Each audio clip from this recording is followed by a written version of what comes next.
একে একে প্রায় ১২ দশকের বেশি সময় পার করেছেন শতবর্ষী মল্লিকা বানু। ৩ বেলায় একটু খাবারের অভাবে ছটফট করেন এই বৃদ্ধা। জীর্ণ শরীরে কোনো রকম বেঁচে থাকা এই বৃদ্ধা এখনো পায়নি বয়স্ক ভাতা।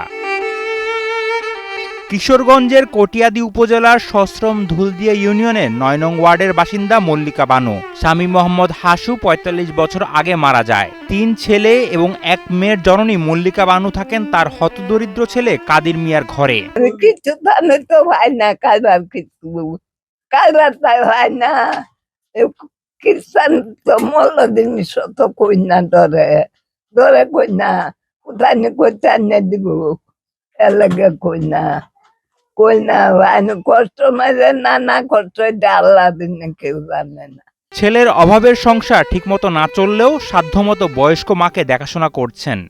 এক বেলা খাবার জুটলেও আরেক বেলা নিয়ে থাকেন দুশ্চিন্তায়। তখন মনে হয় যে এলার অনেক কিছু লাগে, বুঝেন, অনান্তে সবকিছু দিতে পারি না। এখন চা লাগে, দড়ি লাগে, ওষুধ লাগে। আমার 4টে ফুলান লইয়া চলাফেরা অনেক, আমি স্বামী দিন আনে দিন খাওয়ান লাগে, অনেক কষ্ট করে মেয়ে চলতেছি। ঘরে আগাম মতো সবকিছু করতেছে, আমি নিয়ে ফালতাছি, তুললে গুছল মুছল যা আছে সবকিছু করার লাগে। বয়সটা ১২০ বছরের মতো। তারপরে ভগবত নামে তো আসছে।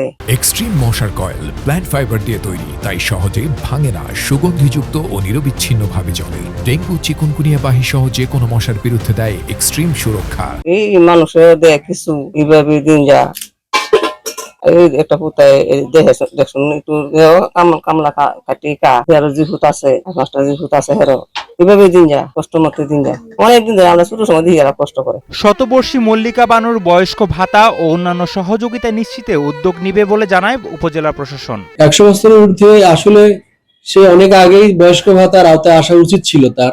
এটা কেন আসেনি আমি জানি, এটা খতিয়ে দেখবো আমি, কেন সে 100 বছরের অধিক একজন মহিলা সে কেন বয়স্ক ভাতার অধীনে আসলো না। এটা আমি সমাজসেবা অফিসারকে আমি তার মাধ্যমে আমি এটা জানবো বিষয়টা, এবং তাকে বলবো বিষয়টা সরেজমিনে তদন্ত করে সে যাতে আমাদের বয়স্ক ভাতার আওতায় আসে সে ব্যবস্থা আমি উপজেলা প্রশাসনের পক্ষ থেকে গ্রহণ করবো।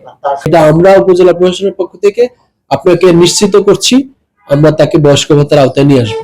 সরকারি ও বেসরকারি সহায়তা পেলে শতবর্ষী মল্লিকা বানু ও তার পরিবার একটু ভালোভাবে বাঁচতে পারবে। সাইদুর রহমান নাইমের পাঠানো তথ্যচিত্রে ডেস্ক রিপোর্ট, কালের কণ্ঠ।